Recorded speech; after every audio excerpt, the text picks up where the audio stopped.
Finally ನಾನು ನನ್ನ ಮಗ ರೆಡಿ ಆದ್ವಿ ಟೆಂಪಲ್ಗೆ ಹೋಗೋಣ ಅಂತ. ಯಾವ ಟೆಂಪಲ್ ಅಂತ ಅಂದರೆ ಕಣಿವೆ ಮಾರಮ್ಮ ಟೆಂಪಲ್. ಎರಡು ಕಡೆ ಇದೆ, ಕುಂಚಿನಾಡ್ ಹತ್ರ ಮತ್ತು ಪೊಲೀಸ್ ಸ್ಟೇಷನ್ ಪಕ್ಕ ಇದೆ. ನಾವು ಹೋಗಿದ್ದು ಪೊಲೀಸ್ ಸ್ಟೇಷನ್ ಪಕ್ಕ ಸರ್ಕಲ್ ಹತ್ರ ಕಣಿವೆ ಮಾರಮ್ಮ ಟೆಂಪಲ್ಗೆ ಹೋದ್ವಿ. ಯಾಕಂತ ಅಂದರೆ ನಮ್ಮ ಯಜಮಾನ್ರದ್ದು ನಾಳೆ ಎಕ್ಸಾಮ್ ಇದೆ. KS ಪ್ರಿಲಿಮ್ಸ್ ಪಾಸ್ ಆಗಿದ್ದರು, KS ಮೇನ್ಸ್ ಎಕ್ಸಾಮ್ ಬರೀಬೇಕಿತ್ತು, ಅದಕ್ಕೋಸ್ಕರ ಪೂಜೆ ಮಾಡಿಸ್ಬೇಕಿತ್ತು. ಹಂಗೆ ನನ್ನ ಮಗನ ಬರ್ತಡೇ ಕೂಡ.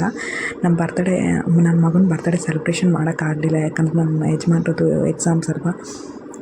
Exam important. ಪ್ರತಿ ವರ್ಷ ಬರ್ತಡೇ ಬರುತ್ತೆ.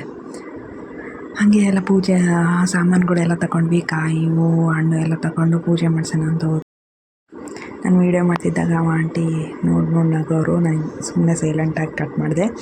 ಹಾಗೆ ಪೂಜೆ ಸಾಮಾನು ಎಲ್ಲ ತಗೊಂಡೋಗಿ ಪೂಜೆ ಮಾಡಿಸೋಣ ಅಂತ ಹೋದ್ವಿ. ಅಲ್ಲಿ ಪೂಜಾರಿಗಳು ಇರಲಿಲ್ಲ, ಅಷ್ಟೊಂದು ಜನ ನುಗ್ಲು ಇತ್ತು.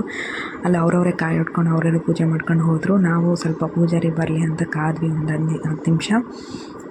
ಅಷ್ಟೊತ್ತಿಗೆ ಎಲ್ಲ ಕೆಳಗೆ ಕೂತ್ಕೊಂಡು ಮಾತಾಡ್ಕೊತ ಕೂತ್ಕೊಂಡಿದ್ವಿ. ಅಷ್ಟೊತ್ತಿಗೆ ಪೂಜಾರಿ ಬಂದರು, ಕಾಯಿ ಹಣ್ಣು ಎಲ್ಲ ಕೊಟ್ಟು ಮಂಗಳಾರತಿ ಮಾಡಿದ್ರು. ನಮ್ಮ ಯಜಮಾನರು ಪಾಸ್ ಆಗಲಿ ಅಂತ ನಾನು ಬೇಡ್ಕೊಂಡೆ. KS ಮೇನ್ಸು ತುಂಬ ಶ್ರಮ ಪಟ್ಟಿದ್ದಾರೆ, ಅಂಥವರಿಗೆ ಜಯ ಸಿಗಲೇಬೇಕಲ್ವ.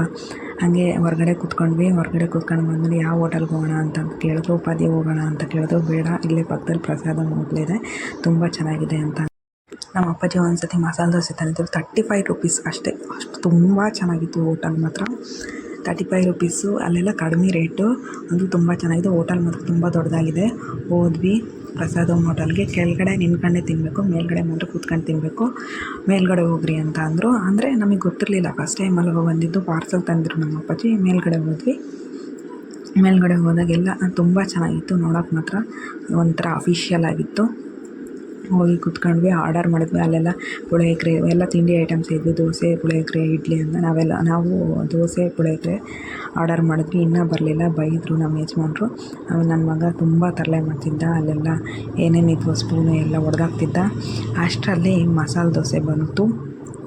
ಅದು ನೋಡ್ತಾ ಇದ್ದರೆ ಬಾಯಲ್ಲಿ ನೀರು ಬರುತ್ತೆ, ಅಷ್ಟು ಸಕ್ಕತ್ತಾಗಿತ್ತು ಮಸಾಲೆ ದೋಸೆ ಮಾತ್ರ.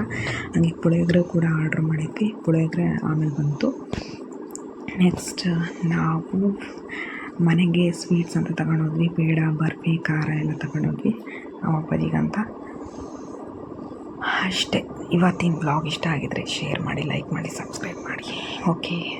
ಹಾಗೆ ನಮ್ಮ ಯಜಮಾನ್ರಿಗೆ all the best for KS examination. Love you. ನೀನು ಪಾಸ್ ಆಗ್ತೀಯ ಅಂತ ನನ್ನ ಭರವಸೆ ಇದೆ. All the best.